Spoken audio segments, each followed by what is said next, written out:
यही बीच में बात रखता जाऊंगा, यहाँ से ही उत्तर मिलता जाएगा। हो रहा सर, हो रहा। रिकॉर्डिंग कर, मैं कहना चाह रहा हूँ, रिकॉर्डिंग कर। जन गण मन अधिनायक जय हे भारत भाग्य विधाता। जन माने क्या होता है मेरे दोस्तों? जनता। जन माने, और गण माने क्या होता है? समूह। गण माने क्या होता है? जनता का समूह। जन गण हो गया। मन माने क्या होता है? विचार। मन क्या होता है? विचार। जन गण मन अधिनायक, आदि उपसर्ग है, नायक माने नेता। नायक माने क्या होता है? तो जनता के विचारों से चुना हुआ ही व्यक्ति क्या होता है? नेता, जो आपके विधानसभा और लोकसभा में जाता है। तो जनगण मन अधिनायक जय हो, जब नेता हो जाता है तो उसकी क्या होती है? जय हो। अब आगे आगे ये आते कहां से हैं? पंजाब, सिंध, गुजरात, मराठा, मतलब पंजाब प्रांत, मतलब कुछ प्रांतों का इसमें हवाला है। पंजाब, गुजरात, बम्बई, उत्तर प्रदेश, बिहार, पंजाब प्रांत, गुजरात, मराठा, द्राविड़, उत्कल, बंग, विंध, हिमाचल, यमुना, गंगा, मतलब पहाड़ी क्षेत्र से भी और समतल क्षेत्र से भी चुन करके जो जाता है हमारा नेता, कहां जाता है? विधानसभा और लोकसभा में। और उसको चुनने का काम कौन करता है? जन माने जनता, जन माने जनता। अब अपनी बात को समझते जाइएगा, मैं क्या कहना चाह रहा हूं। पंजाब, सिंध, गुजरात, मराठा, द्राविड़, उत्कल, बंग, विंध्य, हिमाचल, यमुना, गंगा, उच्छल जलधि तरंग, तब शुभ नामे जागे। जब इसको आप चुन करके भेजते हैं तो तब सुबह होता है, सवेरा होता है, तब होता है जय हो, जय हो, जय हो। यही होता है भाग्य का विधाता, है ना? भाग्य विधाता। तो यही भाग्य विधाता है जिसको आपने चुन करके भेजा लोकसभा और विधानसभा में। यही है जन गण मन अधिनायक जय हो, भारत भाग्य की परिभाषा। तो आप जानने का प्रयास करिए। कुछ ऐसे चीजें हैं जो इतिहास को मिटा करके बिगाड़ दिया गया है और हमको बताया नहीं जाता है, और जब हम जानेंगे नहीं तो हम लोगों के बीच में क्या बताएंगे। अब मैं उमा भारती हमारी कानपुर जिला अध्यक्ष है। अब मैं जैसे आज बताया कि जनगण मन अधिनायक की क्या परिभाषा होती है, तो कल जब किसी भी महिलाओं के बीच में बैठेंगी तो अपनी बात को रखेंगी, और रखेंगी तो लोग सुनेंगे, और सुनेंगे तो कहेंगे यार हाँ दीदी तू तो बहुत अच्छी बात बताए हो। कहेंगे नहीं कहेंगे? तो इसलिए सब बात को जानना चाहिए। और डॉक्टर भीमराव अंबेडकर साहब ने क्या कहा कि हाथ में किताब और कलम, हाथ में क्या दो? किताब और कलम। अगर किताब कलम हाथ में होगा तो आपका लड़का पढ़ेगा, जब आपका लड़का पढ़ेगा तो डॉक्टर, इंजीनियर, वकील तब होगा। लेकिन आजकल होता क्या है? जैसे साहब ने बताया अभी कि 1950 से पहले, बात में मेरी सुन लीजिए फिर कार फोन करके, 1950 से पहले जो आज हम कर रहे हैं वही वो समाज करता था जिनका नाम नहीं लेना चाहता हूं। आप हमारे कोर्ट पर को सारांश वादा में समझ जाए कि मैं किनके ऊपर अपनी बात कर रहा हूं। 1950 से पहले जो आज मैं कर रहा हूं, पहले वो करते थे। जब बाबा साहब का संविधान 1950 में लागू हुआ पूर्ण रूप से, तो जो वो कर रहे थे आज मैं कर रहा हूं, और जो मैं कर रहा था आज वो कर रहे हैं। कहने का मतलब अर्थ है ये, 1950 से पहले रामायण कीर्तन भजन भाव वो किया करते थे। वो का मतलब समझ गए आप लोग? वो का मतलब क्या? 3% जो आज पूरे देश पर 97% हावी है। 3% के भी मतलब समझाना पड़ेगा कि जान गए कि समझाना पड़ेगा? तो 3% के लोग आज जो देश पर हावी है, पहले रामायण कीर्तन भजन भाव 1950 से पहले वो करते थे। और जब बाबा साहब का संविधान लागू हुआ और उसमें रामायण कीर्तन और इन तमाम चीजों को रोक लगा करके शिक्षा और कलम किताब देने की जब बात आई, तो कलम किताब अपने पकड़ लिए और रामायण आप पर पकड़ दिए। चला कि नहीं चला? आज रामायण से हमारे आज रामायण और भजन भाव और काकोरा, दुर्गा माई, काली माई, भगवती माई, देवी माई के ऊपर हम लोग निछावर है, लेकिन आज उनके हाथों में किताब और कलम है। जब जिनके हाथों में कलम और किताब होगी उसी का लड़का डॉक्टर और इंजीनियर होगा, आपका लड़का नहीं हो सकता। लाइए लिख के दीजिए। और बाबा साहब ने लिख के दिया था कि शिक्षा वो फेंकने का दूध है जितना पियोगे। क्या कहा था बाबा साहब ने? बाबा साहब ने कहा था कि शिक्षा वो शेरनी का दूध है कि जितना पियोगे उतना ही धारोगे, जिसकी बात ने कहा। तो इसलिए सारा काम छोड़ करके अपने बच्चों को शिक्षा दीक्षा और बोल बम की तरफ, बोल बम से देश का विकास होने वाला। और समझना सरकार बोल बम को इसलिए बढ़ावा दे रही है कि आपके बच्चे अशिक्षित हो, अनभिज्ञ हो, पढ़ा लिखा ना हो, क्वेश्चन न करें, बात न करें, सामने चेयर बंदा बैठा है, ऑफिस में आपके बराबरी बंदा बैठा है। वो सरकार आज की मौजूदा सरकार यही चाह रही है।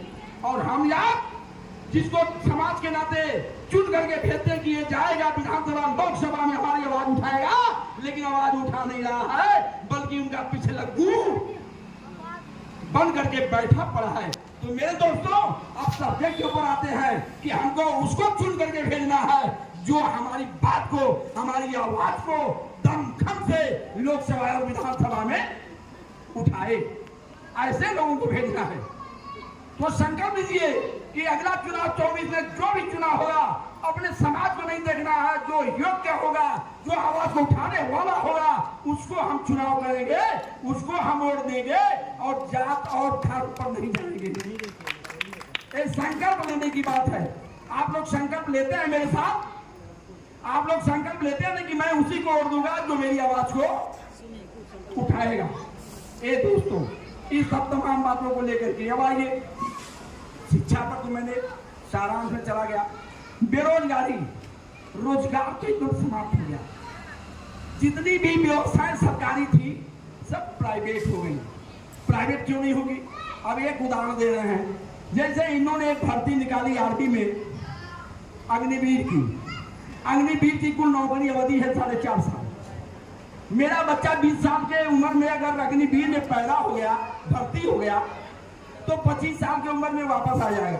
और जब 25 साल की उम्र में आ जाएगा तो क्या करेगा घर में? या तो अंबानी अंबानी के यहाँ सिक्योरिटी गार्ड की नौकरी करेगा, या तो अपराधी बनेगा। दो ही रूप होगा ना, या तो अपराधी बनेगा या तो अंबानी अंबानी के यहाँ सिक्योरिटी गार्ड की नौकरी करेगा। नौकरी कितने में? 8,000, 9,000, 10,000। तो बताइए, हमको हमारे ओबीसी समाज को, एससी माइनॉरिटी को पतन करने में लगे हैं कि नहीं लगे? तो हमको ऐसे सरकार को उखाड़ के फेंकना है और ऐसी सरकार को लाना है जो हमारे हित की बात करे। अब आइए आगे स्वास्थ्य शिक्षा के बारे में चलते हैं। स्वास्थ्य शिक्षा की दशा एकदम दयनीय हो गई। स्वास्थ्य शिक्षा रही नहीं गया है। अधिकारी मनमाना है, काम नहीं हो रहा है। ऑपरेशन के लिए मरीज भटके हॉस्पिटल भाग रहे हैं, लेकिन कोई सुनने वाला। एकदम दशा खराब है। अस्पतालों में चले जाइए, लाइन लगी पड़ी है, मरीज दम तोड़ दे रहा है और कोई उसको कंधे लगा करके ले जाने वाला नहीं है। तो ऐसे परिस्थितियों में स्वास्थ्य शिक्षा भी, स्वास्थ्य गई, शिक्षा गई और रोजगार भी चला गया। तो कहने का मतलब यह है मेरे दोस्तों, और एक चीज हमेशा सीखिए। बाबा साहब ने कहा था, यही लड़ई प्रसाद यादव जी ने कहा था कि आप जब भी कोई काम करिए तो अपने विचारों से करिए, सोच के करिए। बुद्धा ने कहा था, जानो तो मानो। बुद्धा ने क्या कहा था? जानो तो मानो। अगर जानते हो तो मानो, नहीं जानते हो तो मत मानो। कोई जबरदस्ती, कोई दबाव नहीं है। लेकिन हमारा क्या समाज है? भेड़ियों जैसे। अगर एक भेड़ी को फेंक दीजिए नदी में तो सारी भेड़ियों को फेंकना नहीं पड़ेगा, अपने आप सब जल जाएंगे। तो ये नहीं होना चाहिए। अगर एक भेड़ी जा रही है तो उसको सोचना चाहिए कि एक आदमी जा रहा है तो सही जा रहा है कि गलत जा रहा है। अगर गलत जा रहा है तो मैं उसका साथ देने वाला नहीं हूं। अगर सही जा रहा तो इस देश में इस प्रदेश को मान लीजिए, इस देश में हमको 2 जात के साथ हमको कंधे से कंधा मिलाना होगा। हम अपने भाई से लड़ सकते हैं। हम यादव हमारा भाई है, हमारा खून है, वास्तव में हमारा वो एक पारिवारिक संबंध है। हम उससे हिस्से के लिए लड़ सकते हैं। शेड्यूल कास्ट की अगर सरकार मायावती दी आई, हम उससे हिस्से के लिए लड़ सकते हैं। वो हमको देगी, नहीं दिया तो हमने सबक सिखाया। यादव बिरादरी ने नहीं दिया तो उनको सबक सिखाया। लेकिन लड़ाई भी हमारी वही लड़ेंगे, कोई सामंत शाही आके नहीं लड़ेगा। इसलिए हम दोनों से एलर्जी करने से काम नहीं चलेगा। हम कोशिश करें ये दोनों जो मजबूत कौन के लोग हैं, इनको हम स्वयं मिलाएं और स्वयं उसमें मिले और इस गद्दी में आसीन हो, तभी हमको इस सरकार में, इस देश में शासन सत्ता में आकर के तभी हमको हिस्सेदारी दे सकती है। खाली जात को इकट्ठा कर लेने से हम शासन सत्ता में नहीं आ सकते। लेकिन यह भी सत्य है, जब तक जात इकट्ठा नहीं होगी तो दूसरे समाज के लोग जुड़ेंगे नहीं। इसलिए तमाम लोग हमारे बीच में आते हैं और कहते हैं, अरे यार तुम किस जात की बात करते हो, छोड़ो जातिवाद, पार्टी देखो। साथियों, जब हम जातिवाद नहीं जानते थे, ये बहुत जातिवाद जानते थे और जातिवाद के सहारे शासन सत्ता में पहुंच गए। न्यायालय में जातिवाद एक भरा हुआ है, सदन में जातिवाद भरा हुआ है, नौकरियों में जातिवाद भरा हुआ है, मीडिया में जातिवाद भरा हुआ है। तो साथियों, जब हम लोग जातिवाद जान गए तब हमको कहते हैं जातिवादी ना करो। बिल्कुल करना चाहिए। अगर इस देश में जाति है और तमाम जात के लोगों ने अपने जात को हर जगह बैठाया है, हम भी जहां पर हैं अपनी जात को बढ़ा करके हम भी अपनी जात को शासन सत्ता में पहुंचाने का काम करेंगे। ये हमारा संकल्प है। या तो इस देश से जातिवाद हटा दिया जाए, या तो समस्त जातियों को खत्म कर दिया जाए और केवल भारतीय लिखा जाए, हमें कोई आपत्ति नहीं है। और अगर इस देश में जातिवाद नहीं हटाई जा सकती है तो लड़ाई तो हिस्सेदारी की है, और जब हिस्सेदारी की लड़ाई है तो हिस्सेदारी खाली आरक्षण की लड़ाई नहीं है, 5 किलो अनाज की लड़ाई नहीं है, 2000 रुपए की लड़ाई नहीं है। लोग एहसान दिखाते हैं कि हम तुमको वृद्धा पेंशन दे रहे हैं, तुमको आवास दे रहे हैं, तुमको 10 किलो राशन दे रहे हैं और तुमको मकान देंगे, तुम्हारे बच्चों को हम पैसा देंगे, तुमको स्कूल में किताबें देंगे। साथियों, मैं कहना चाहता हूं, जो भी देता है हमारा ही पैसा तो है। अगर हम नमक भी खरीदते हैं तो नमक का रेट अगर 10 रुपए किलो है तो उसमें कम से कम 3 रुपए हमारा उसमें सरकार को टैक्स जाता है। खाने से लेकर के जो भी आप पहनते हैं, इस देश और प्रदेश में जो भी चीजें बनती हैं इस्तेमाल के लिए या चलने के लिए, ऐसी कोई चीज या ऐसी वस्तु या कोई भी सामान नहीं है जिसमें हम उसमें सरकार को टैक्स नहीं देते। और जब सरकार को टैक्स देते हैं वो खजाने में इकट्ठा होता है, वो खजाना किसी के बाप का नहीं है। लोग कहते हैं हम तुमको ये दे रहे हैं, अरे राशन 5 किलो, 2000 रुपया, वृद्धा पेंशन, तमाम चीजें जो योजनाएं देते हैं, कोई अपने बाप का देता है क्या, अपने घर का देता है क्या? अरे हमारा इकट्ठा हुआ रखा है, उसी में हमसे 100 रुपया ले लिया, 5 रुपया पकड़ा दिया। हमारे कंधे से कंधे मिलाकर काम करते हैं, इनको बदनाम किया जाता है। हमें बड़ा दुख होता है। इन्होंने अपनी देश की कुर्बानी में बहुत बढ़ चढ़ कर भाग लिया है, बहुत कुर्बानियाँ दी हैं। आज उन कुर्बानियों को लोग भूल रहे हैं, उनसे अनशब्द बोल रहे हैं। हमें बड़ा दुख होता है, ऐसा नहीं होना चाहिए। हमारे अल्पसंख्यक भाई जहाँ भी रहते हैं और एक दूसरे के गले मिलकर काम करते हैं, उन्हें बदनाम किया जाता है। हमारे भोलाबाद में, अलीगढ़ में, भरतपुर में ऐसी घटना हुई है जहाँ पर हमारे हिंदू भाई नहीं खड़े हुए, मगर हमारे मुसलमान भाइयों ने पूर्वी अर्थीयों को कंधे दिए।